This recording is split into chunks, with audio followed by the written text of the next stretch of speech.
您歇会儿，明家出了这个悬赏令了。是的，但凡砸船劫船的，都给赏钱。那你们这不成了水匪了吗？不是水匪，水匪不来，毕竟是官船呐，要钱总得要命，不是？那你们也知道这是官船，那你们就不要命了？哎呀，我们没得选啊！为什么？江北遭灾了，我们都是带着一家老小到江南来逃难的流民呐。要不是民家，我们恐怕都饿死喽。你说你们都是江北的灾民？是啊，那江北赈灾的银子已经调过去了，你们可以回家了。韦大人，我们是想回去啊，就怕在路上饿死了。那这么说，是明家救济了你们？是啊。那明家这算是行善了？是行善吧？反正我们这些流民都在明家干活，开荒、修路，没人干的活都干，白天黑夜，没日没夜的干，不给工钱，就给口饭吃。官府怎么说？官府给明家送了个大牌匾，怎么写的？行善积德。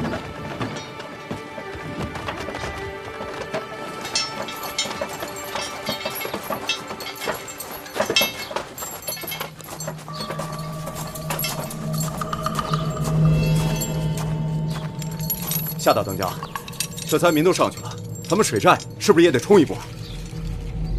水寨这会儿冲上，这些灾民就真没活路了。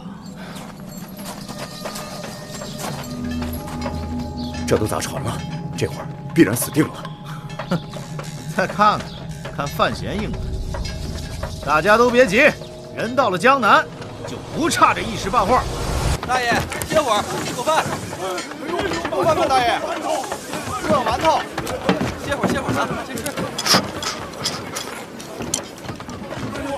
慢点，都有啊。哎，慢点喝，慢点喝。要是没喝够的话，咱们再来一碗。还能上一碗？可以。哎呦，谢谢大爷。再来一碗。大爷慢点吃，这边还有。那你要问什么？问吧。您是从京都来的小范大人吗？没错，我就是范闲。谢天谢地，小范大人，你等等啊！老哥几个，是小范大人呐，没砸错呀！谢谢小范大人。哎呀，谢谢啊！本来呀，还怕弄错了，给人添麻烦。哎，那你们劫船这赏钱怎么算啊？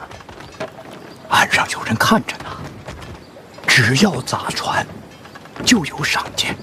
那这么说，你们一会儿回岸上就有银子拿了？都得掉脑袋，回不去了。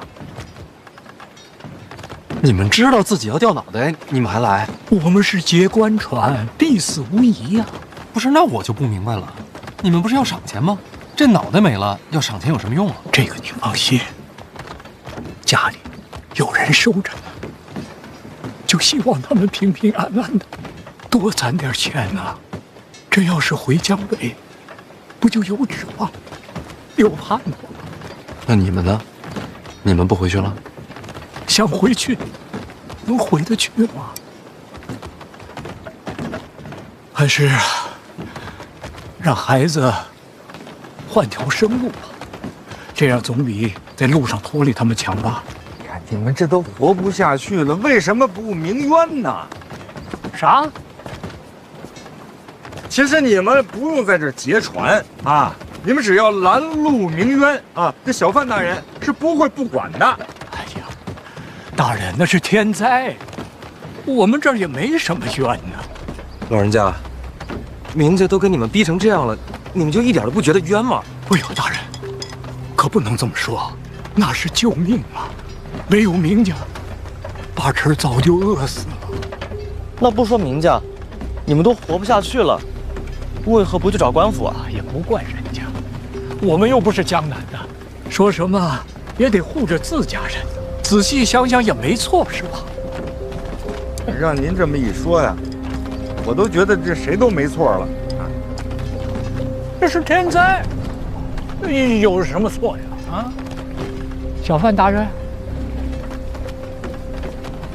没错吧？没错，咱们往这儿走2步，看得清楚。这儿能看见就好。那我就砸了啊！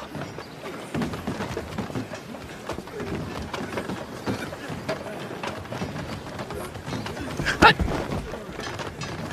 大人，你怎么不闪开呢？我不是得让你砸2下吗？哎呦，我这就是摆摆样子，我刚才都举起来了，你们就3下5除2把我打死不就完了吗？还一个个站在那儿看着。小范大人，江南水匪多呀，你那几个护卫啊不怎么样，你得挑几个好的，好好保护你啊。行，回头我换几个好的。一定要换好。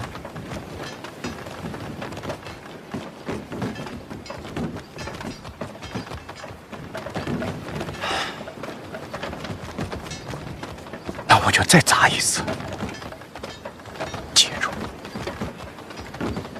让他们拿刀来真格的啊！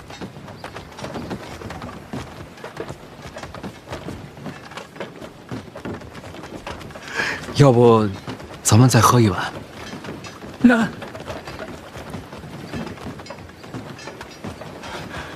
那也行啊，再来一碗。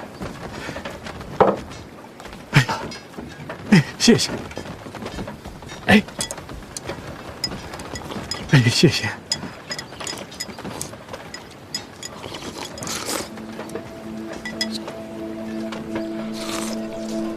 要是江南没有名家，会怎么样？回大人，都一样，没有名家，还有张家、赵家、李家呢。这3大房啊，就是聚宝盆，谁守着，谁就是下一个名家。没错，其实只要我回到京都，结果都一样。没有名家，也会有其他家族。老王，在大人，给他们送些银子，送他们上岸。明白。那边收礼的别停啊，给什么都接着。是。大人，也要送我们回去。回家吧，会好的。不行呀，大人，我们已经砸船了，你不让动刀，还送我们回去，那你的官位和脸面怎么办？往哪儿搁呀？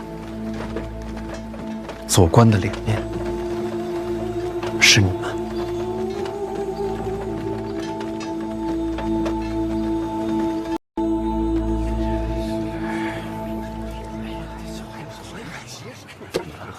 我这可是家住了。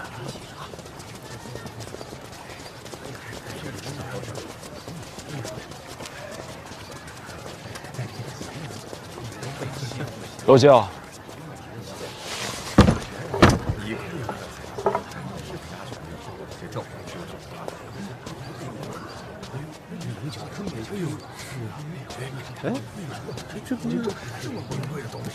这也是好东西啊！你看，骨头挂起了。明家主有礼。哎，张大人，您这个就比我这个贵重了。哎，明家主，您也来了。今日小范大人抵达苏州，又有府衙大人联袂接风，明某怎敢缺席啊？哎，确实是，应该的。啊，苏州大小官员差不多都到齐了。迎接嘛，小范大人一路守礼，今日终于到了。咱们苏州也不能落于人后，你说是不是？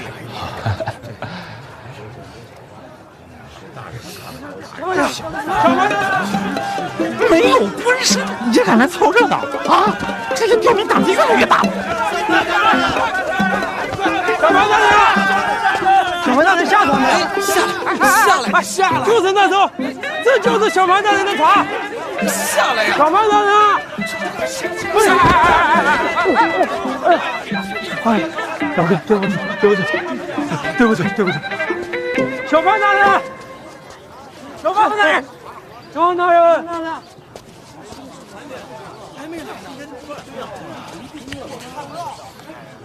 你是来接小范大人的？是啊，我跟你说，听说小范大人要来，一晚上没睡着觉。你说这事闹的？你认识范闲啊？不认识，崇拜他，诗好，人也好。你呢？也是啊。你不认识这位？我该认识吗？你不是苏州城的吧？不是。在下姓许，富春县任书史。说一个小吏，也敢来凑热闹。身为吏啊，当注重仪表，你如此这般，成何体统？他们也都是富春县的吗？那不是，江南各县地缘都有。你们也配凑热闹？我们是有正事儿。是何等正事？小范大人来了！搞什么呀？下去！小范大人到。小范大人！终于来了！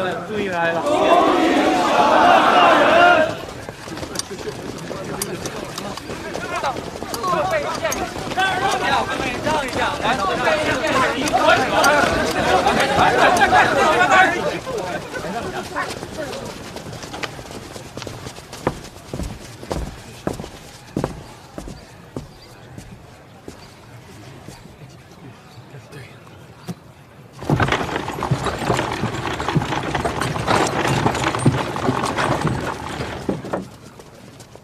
这什么东西？好几车，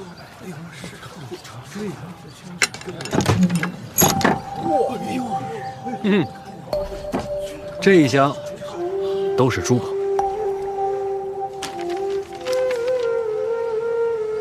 这是沙州知府姚青莲姚大人送的，还有这一车呢，都是路上官员所送的礼物。送礼官员的名字皆记录在册。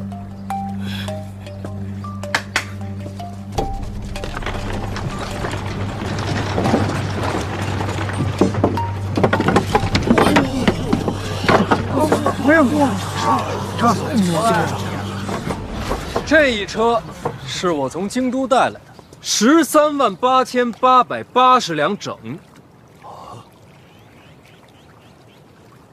这些钱呢，既是路费，也是明智。老子有钱，所以有底气。至于这官员送的礼，都是罪证。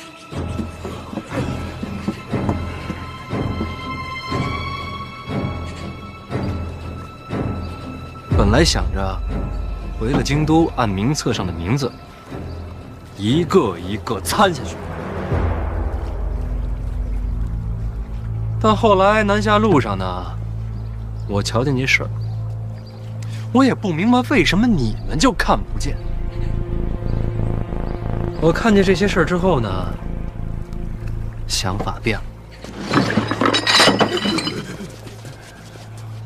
我这13万两，再加上官员所送的礼物，算作路费，送江北灾民回家。各位，江南我是刚来，不熟，这差事我自个儿可办不了，但交给诸位啊，我也不放心。你们也别问我为什么不放心你们，就好像我也不会问你们怎么有精力来接船，却看不见灾民死活。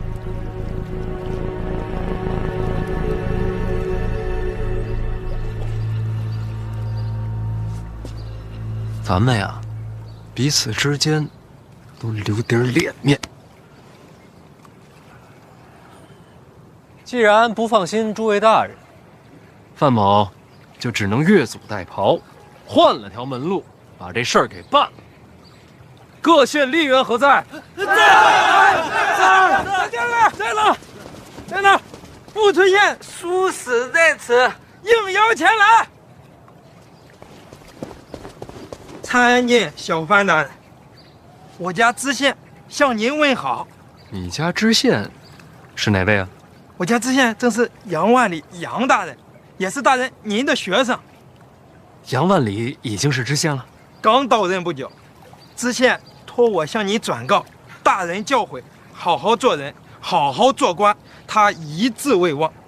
如今江北灾民能有一线生机，全依托老师之恩。别谢我，这礼物啊都是那些大人送的，咱们得谢谢那些大人。多谢那些大人。我相信在场的诸位呢也不会吝啬，咱们也得谢谢这些大人啊。谢谢这些大人。礼物都是官员送的，各位，咱们可得避嫌呐。所以范某就自作主张，请了江南各县吏员汇聚苏州，这些银子就交给他们，分发各县救民倒悬。各位父母官，觉得如何？好事，好事。哎呀，小范大人办事周密啊！我等定当倾囊相助。各县吏员上前。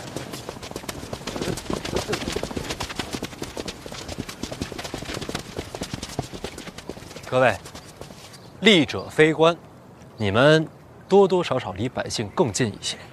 这分发银子的差事，就交到你们手上，绝不辜负小范大人所托。绝不辜负小范大人所托。这难听的话，我也说在前面。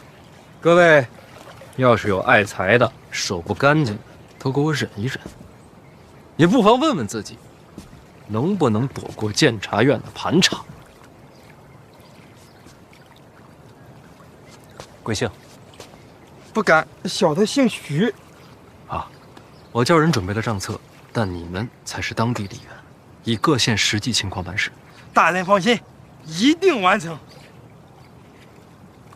各位大人要是想共襄盛举，我这边来者不拒啊。哎，但是别交给我，交给他们。言尽于此，接风宴就不必了。各位自便吧，也请自爱。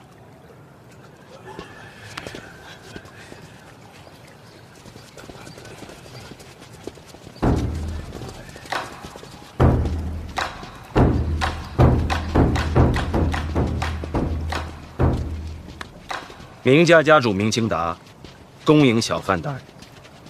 在京都都听说过江南名家，明家贱名，不足挂齿。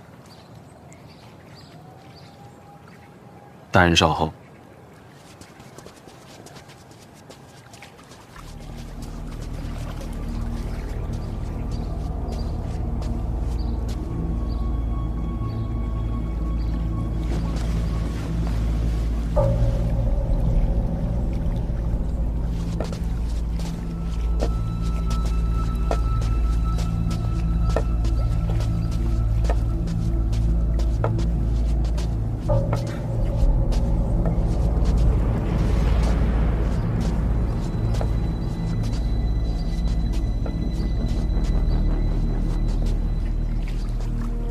大人，这位是江母。二位也是来接风的？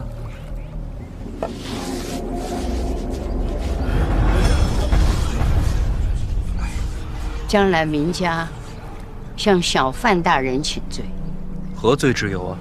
回大人，今日江南有所谓名家悬赏令流言，导致小范大人一行遭遇波折。家母和明某只有在第一时间前来请罪，才能稍稍消减，心中愧疚。流言，悬赏令一事实属构陷，明家也是在事发之后，方得知此事。刺杀朝廷命官，犯了大清律法。若是构陷，没凶犯，可就不能结案。明家一定为小范大人追查凶犯。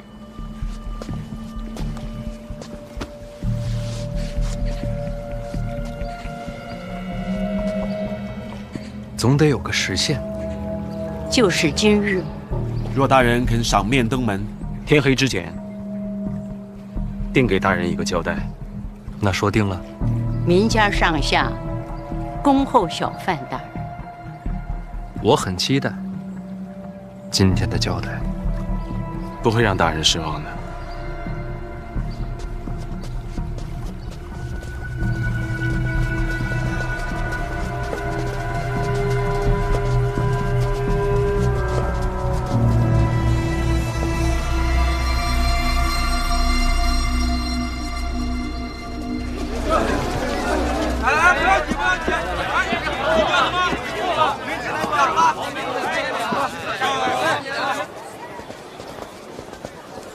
老师声威显赫，看来明家要服软投效了。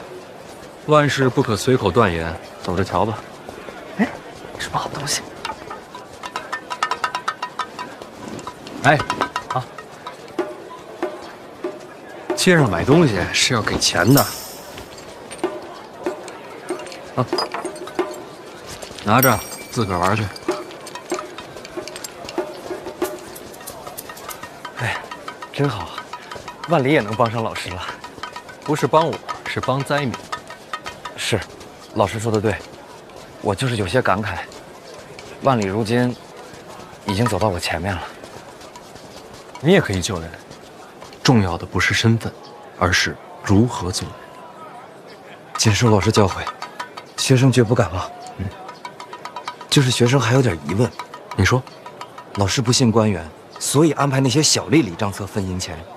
可是那些吏员也未必是什么良善之辈，万一他们铤而走险，从暗中牟利，这些从吏者呢，多半是想跨越鸿沟，投身官场。我让他们救助灾民，这不仅是给他们的差事，也是给他们机会。啊，所以他们得好好办差才行。学生受教了。可送礼那些官员岂不是占了便宜？本来是要抓的，现在倒立了功。现在不参，不代表将来不参，名字都记着呢。秋后算账，老师，我学到了。哎，老王人呢？啊，去前面酒楼点菜了。他说大人耍帅，没吃上接风宴，想必一定是饿了。我看是他馋了。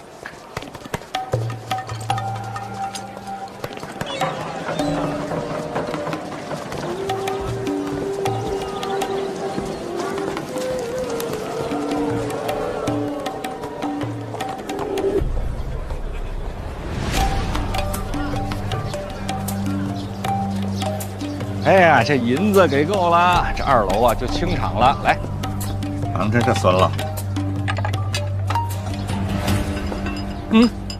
苏州这边就是要精致一些，餐酪里还放些水果。比京都的好。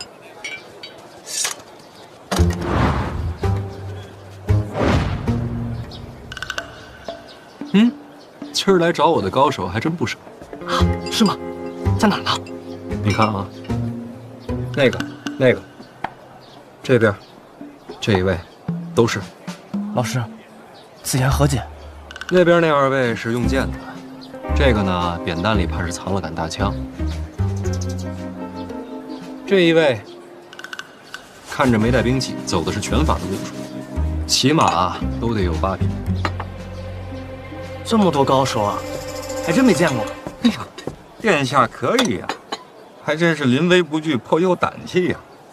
老师何等人物，肯定都在意料之内，是吧，老师？这世上哪有那么多料事如神啊？这一位，我就没想到。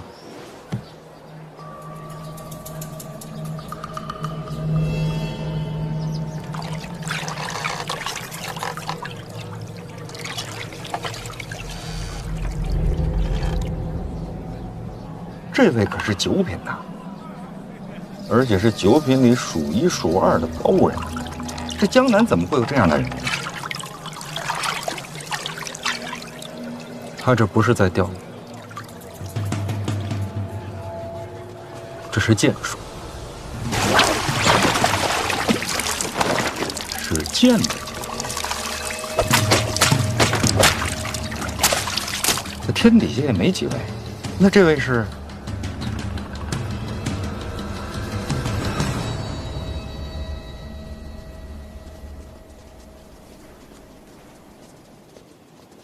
家主，家主，家主，范闲酒楼闲坐，有高手合围。落将，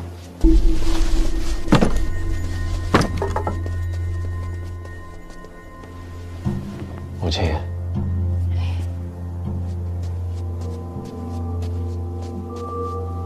母亲，二殿下把谢必安留下，也没打算闲着。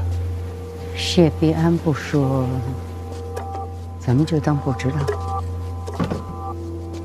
以范闲的身份，普通人怕是杀不了他。这世上总有人不在乎身份。总不会是大宗师吧？他得罪过东瀛城那位司空剑。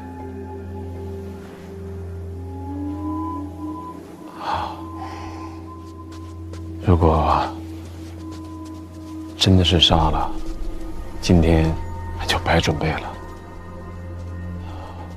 不过仔细想想，如果司空剑出了东瀛城，那还不天下轰动吗？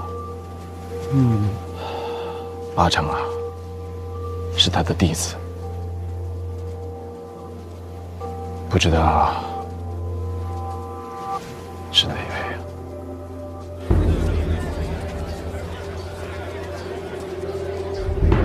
云芝兰，四顾剑的大徒弟，祈年殿上见过，剑意未改，就是他的。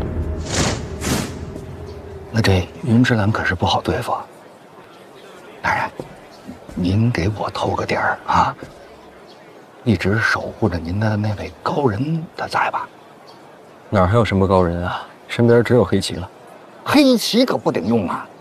待会儿要真打起来啊，我用我的轻功，咱们俩先走。哎，那咱们说个地儿，我一会儿自个去找你们。哎呀，殿下果然是很有胆气呀！老师一路上一直在叫我面对诸事，第一就是分轻重。那现在这是孰轻孰重啊？允芝兰记恨老师，这就是重。我是大庆皇子，他东夷城若敢动皇子，后果承担不起，这就是轻，起码不敢动正室皇子。哦，好。云芝兰，要不是我真气没了，我还真想会会你。大人，你说什么？真气没了？啊，好吧，其实一直忘了告诉你了，咱们这一路南下，最能打的就是你吧？不会吧？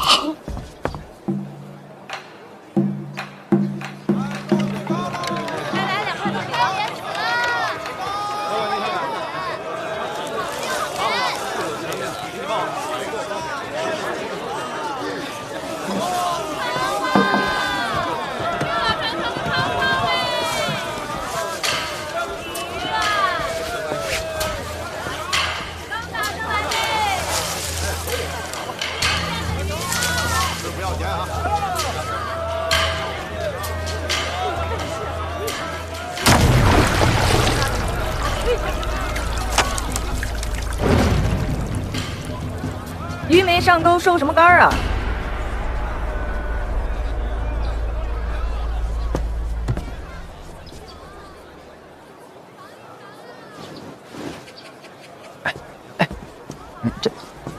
这谁呀？北齐圣女海棠朵朵。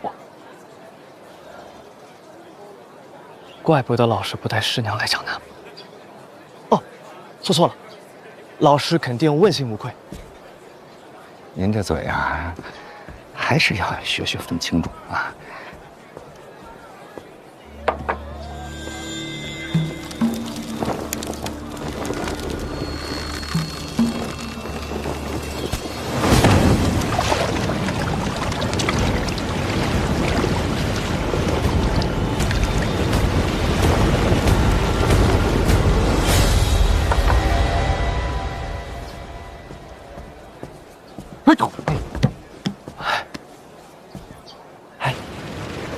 这位姑娘是北齐圣女海棠都督。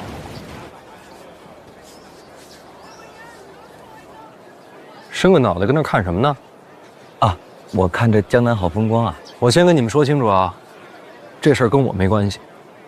我也好奇，他为什么出现在这儿。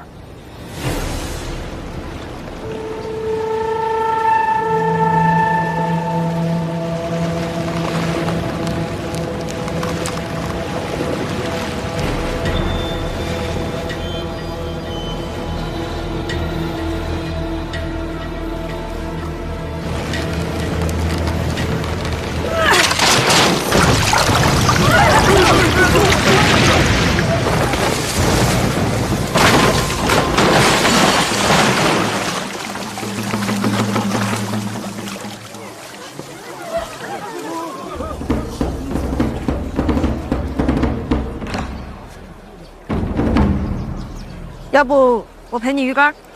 北齐圣女，踏足庆国，郊游不行吗？今日之事与你无关，让路。早就想领教一下四部剑门下绝学，要不今天？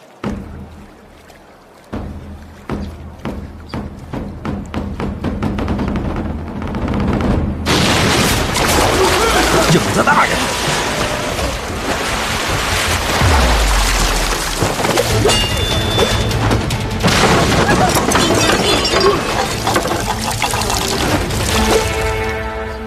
哎呀，飞那么高！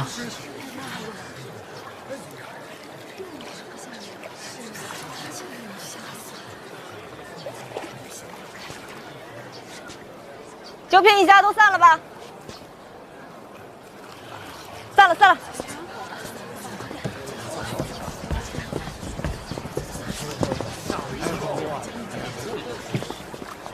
哎，您不能上去啊！哎呀，让开让开，上面人我都认识。哎！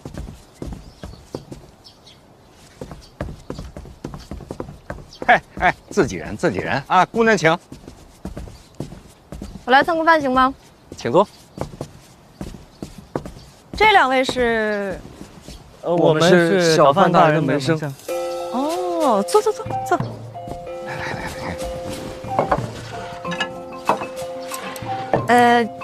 干净的，可以用。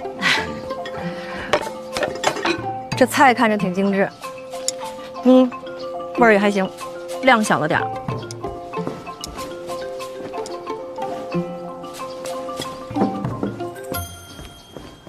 你来江南办事儿？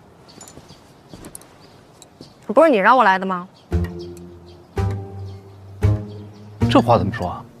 你写信跟我说要交流两国功法嘛，我知道你在江南，我都给你带过来了。等会儿啊。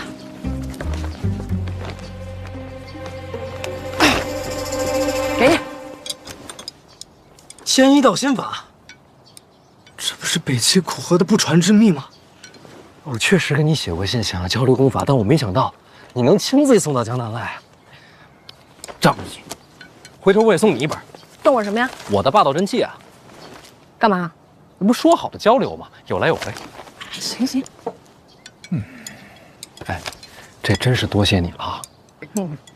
多久不见，变这么矫情了？不是，我知道这天一道心法到底有多珍贵，真没想到我这一封信你就把它给我了，咱俩这交情。听说你成亲了？啊？就当是贺礼了。太贵重了吧？我也这么觉着。啊？我是舍不得啊，我老师让我送的。苦河大师让你把这给我？那不然呢？难道我给你偷来的呀？这大师随礼都这么重的吗？谁让你是叶青？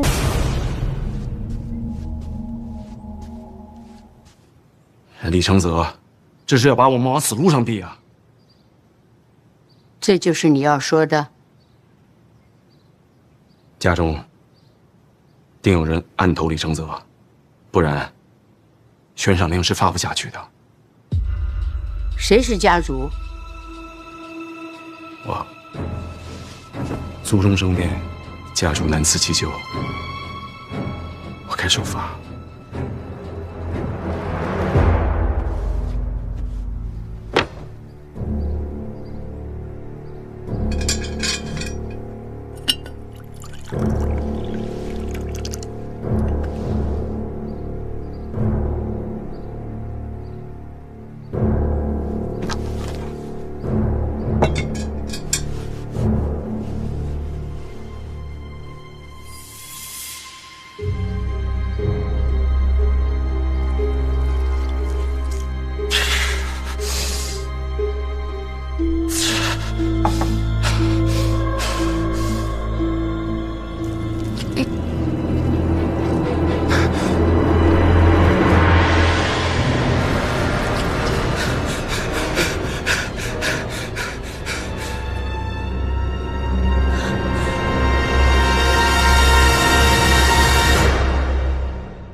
这局面怎么应对？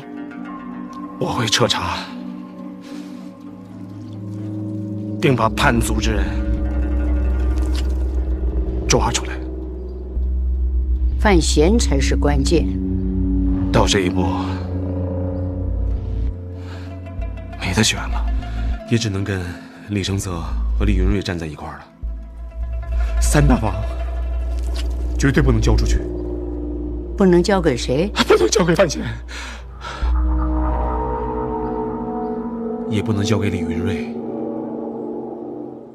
和李承泽，要让他们鹬蚌相争。我们明家才能够在夹缝中求存。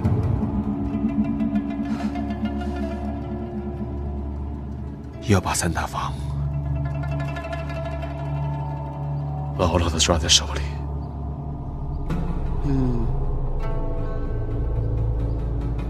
停了。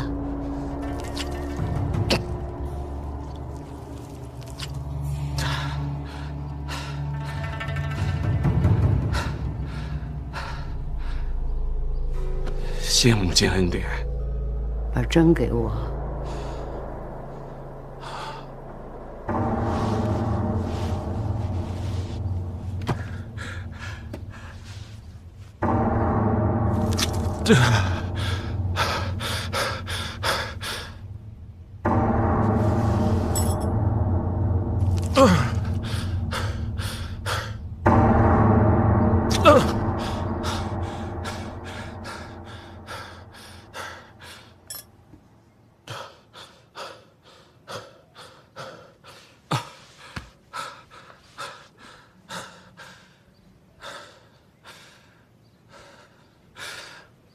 我这就去稳住李承泽，待不久的，只要他一走，江南还是咱们明家的。你是家主，你自己决定。是。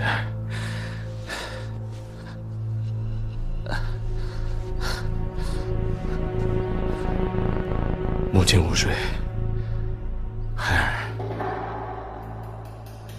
就不打搅您了。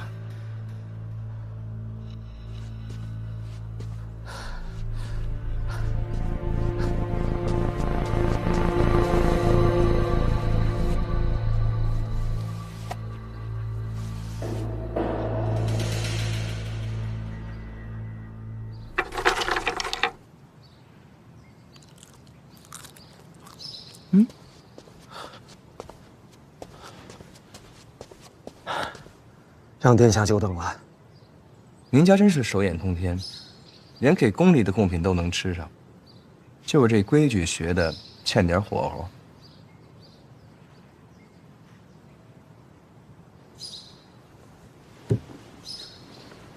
商量出结果了。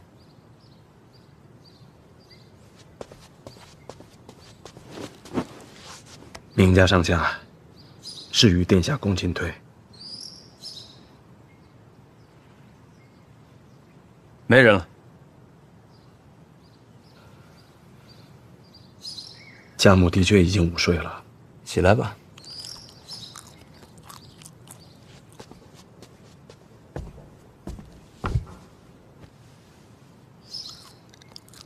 没怀疑你吧？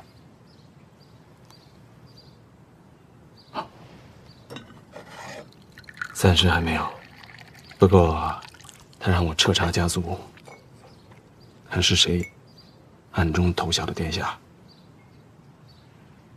这个事得好好想想，看把谁拿出来定罪合适。明家我不熟，你自己找点旁支输出定罪。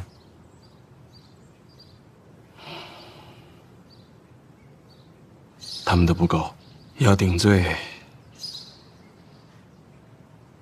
还得是我那几个亲兄弟。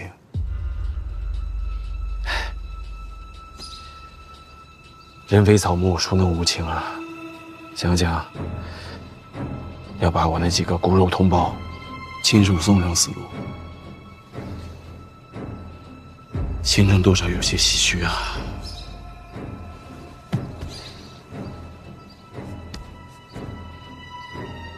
你善待人是好事，我没事也善个一回两回的，但有时候给他们个好结果，让他们看起来感恩戴德就够了。是，可你不能往深里想，人有人的命。你慢慢唏嘘吧，我先回京都。殿下这就要走？事谈完了，不走干嘛？可江南这边还需要殿下主持大局啊。京都那边也看得紧，如果让陛下知道我来江南，什么都完了。如果殿下不能久留，那长公主那边，姑姑在访客，也来不了。范闲权势滔天，如果二位都不在，单靠明家，怕争不过的呀。这边给你留下。明白了，明某以后如何行事，都会请教谢先生。不用，你自己做决定就好啊。若是输给范闲呢？那也正常。别想太多，守住3大房，努力就好。你放宽心，答应你的不会变。等这事儿了了，明家就只有家主，没有什么老太君。多谢殿下。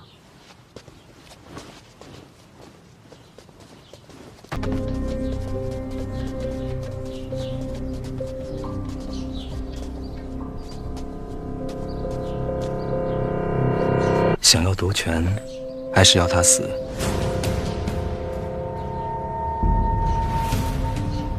家母掌管明家数十载，族中威信极重。明白。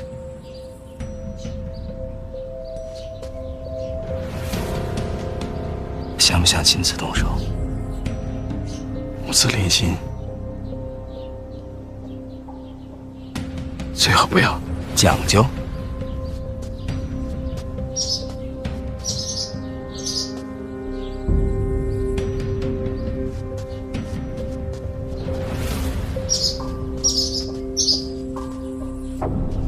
母燕未食，舐犊之情。你说，这人与禽兽，谁更重情？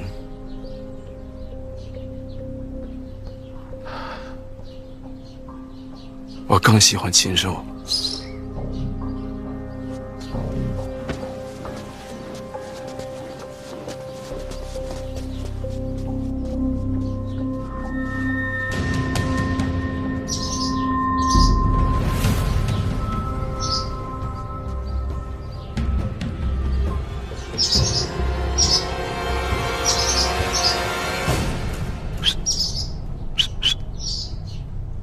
你看，我光顾着说话了，得干活了。那边看着呢，我得砸你一下，啊！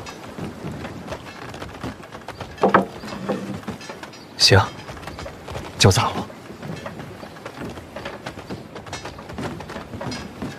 砸了。谁让你是叶青梅的儿子呀？我老实说了，这心法呢本来就是你娘的，现在算是物归原主。哪儿都有我娘。你命好。哎，刚才那边出手也得谢。这你谢不着我，那水里埋伏的那个影子才是你的杀手锏。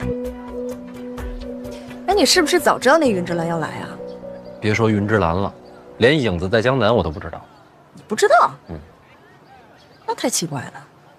他水里埋伏的那位置也太巧了。怎么看也是有人泄露了秘密。我真不知道，我比你还困惑。算了，不关我事儿。吃啊！哎，你成年之后过得怎么样？挺好的。那我就放心了。啊，司丽丽让我问的。哦，他过得怎么样？别问。司丽丽对他来说，不再问候才是最大的安慰啊。你还是研究一下，这是鸭肉还是鹅肉？你不认识啊？说这个啊，这不是鸡吗？盐水鸡是吧？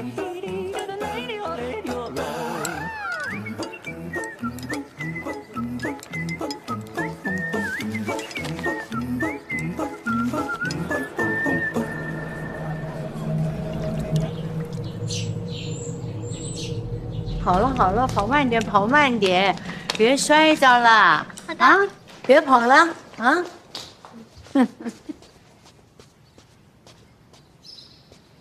母亲，小范大人到了。哎呀，你怎么不早说呀？老身应该出门迎接才是啊。小范大人一个人来的？这江南再乱，明家总是安全的吧？明家誓死守护小范大人。哎，快去叫小范大人。小范大人，乖，我今儿没带糖，回头不给你们啊，快下去吧啊。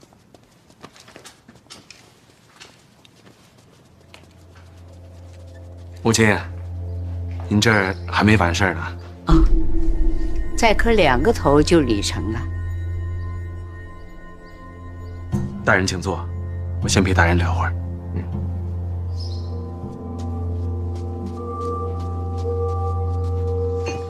这是哪一出啊？啊，过继之力。过继？是啊，他是我的同族，说来也算是我的堂弟呢。今日过继到母亲堂下，从此以后，堂弟变成了亲弟弟，更近了一层。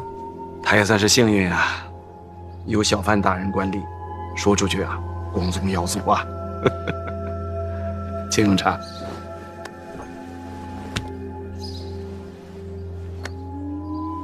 行了行了，礼成了，别磕了。来，起来吧。来，拿着。哎呀，从今往后，你我就是亲兄弟了。我这个当大哥的，好歹要尽一份心意吧。我呀，年纪大了，没你想的周全。啊，些许小事，若劳烦母亲挂心，我这个家主不白当了吗？你看，母亲都发话了，哎，快拿着吧，孩子们也有。来，孩子们也有啊，快来。去吧。从此以后啊，我就是你们的大伯啊！以后我做主，我说了算，听见没有？来，每个人都有。谢谢大伯。啊！谢谢大伯。拿出去买糖吧，啊！去吧。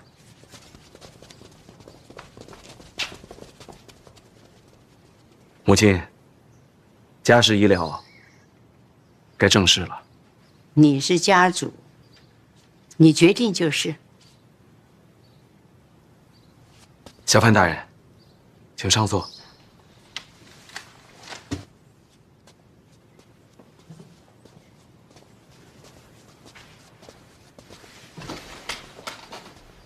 哎，这既然礼都成了，还跪着干什么啊？今日码头明某答应过小范大人，天黑之前给你一个交代。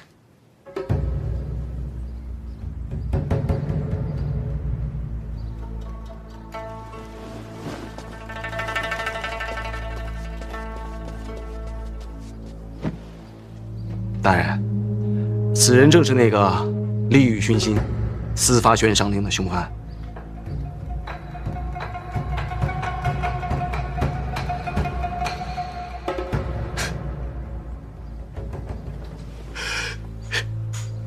他，凶犯。哎，这不是你刚从堂弟变成了亲弟弟吗？动机呢？利欲熏心，八成是投名状吧。大人南下，动了别人的利益，他可能就是一个马前卒。动了明家的利益？明家哪配呀！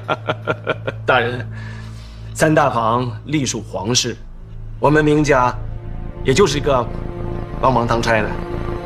所有的公房器械、人员主事，都是由转运司监管。即便是那些商贾买卖，真正的银钱，也都是要上交长公主殿下的。说句难听的，我们明家就是被养的看门的狗，牵狗的链子放在谁的手里，对于我们都一样。您说是不是？狗也会咬人，野狗才咬人。看门狗讲究的就是忠诚。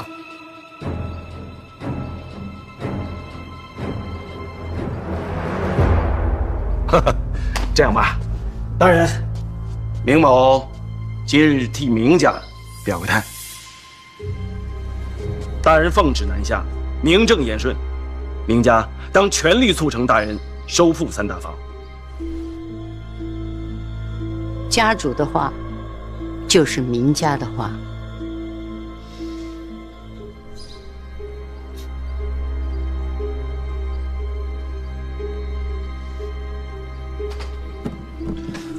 好，好，好，这交代有了，立场也稳了，那这人怎么办呢？私发悬赏令，刺杀朝廷命官，死罪。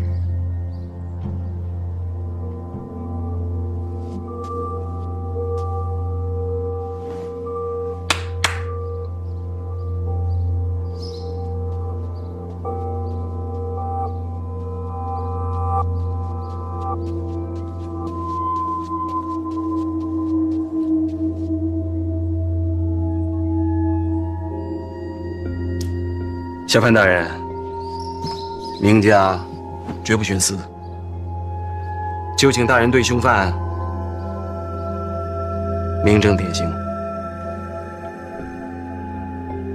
你们好歹让孩子先下去啊，这都看着呢。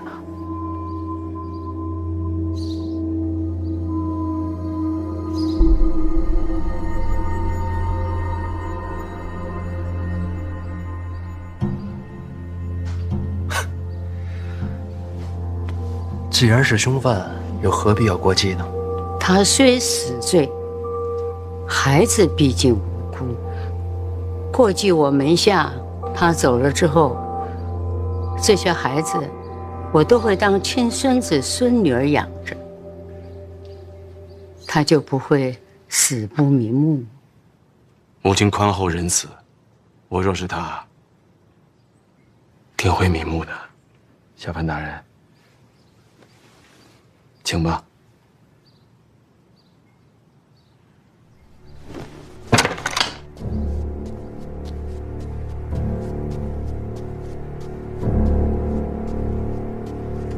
这是凶手，正是。利欲熏心，不错。你认罪了？认罪？认罪可就死了。请大人成全。我偏不成全。死不死的，查清楚再说。这人我带回府衙，仔细调查。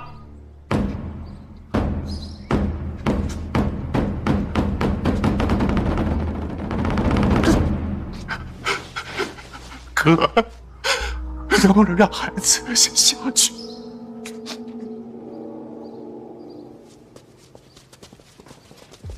你安心投案，配合彻查，别担心家里。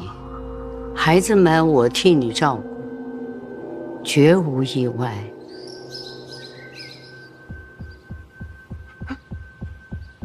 来几个人。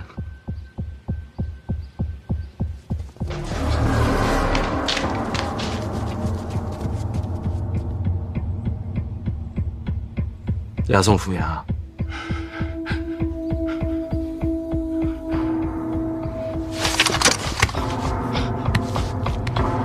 小潘大人来！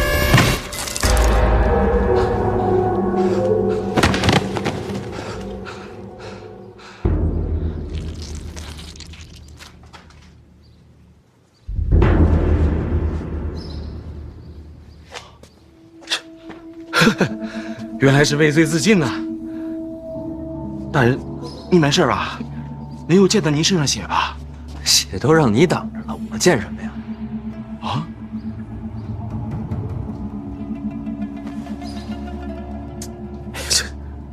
这要是洗不干净的话，就得扔了，换身新的。哎呀，太浪费了！你看这好好的一桌子菜。哦，大人，那这尸首，你还要抬回去吗？这都畏罪自尽了，我要个尸体身上。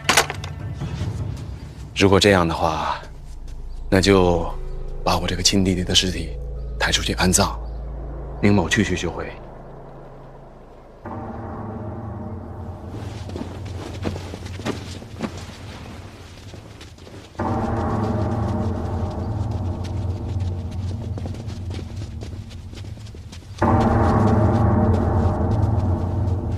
范大人，大人筹银送灾民回家，叫人钦佩。此等善举，民家绝不能落于人后。待会儿再聊善举吧，这血都没擦干净。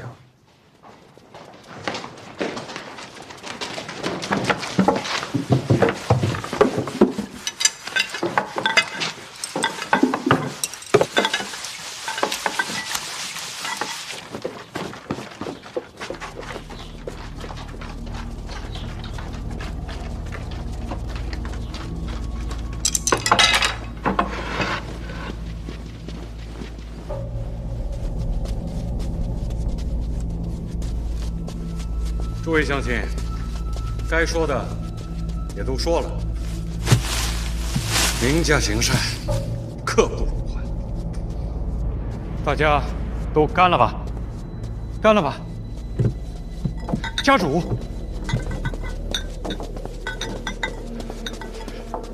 家主，大家都是自愿投效的乡亲们。是。怎么很多人看起来那么面熟啊？都是为了咱们闵家族啊！好，老伯，快请坐，快请坐。辛苦了。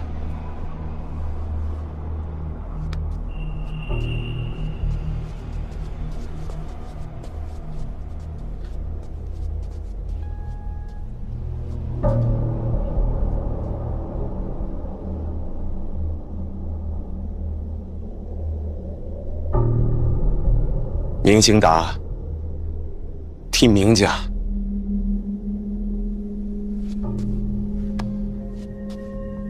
谢过诸位父老乡亲。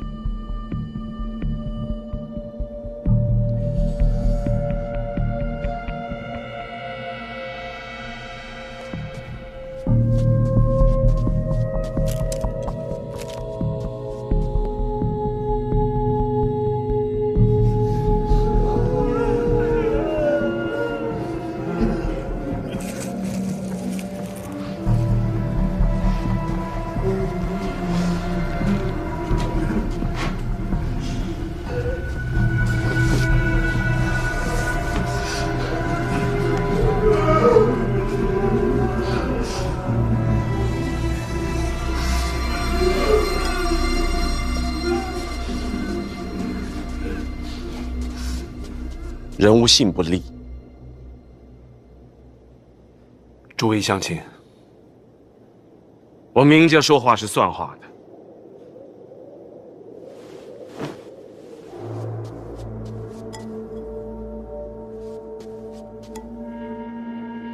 这碗酒之后，你们的家人就是明家的家人。别的不敢说，只要明家还在，管保他们，衣食无忧。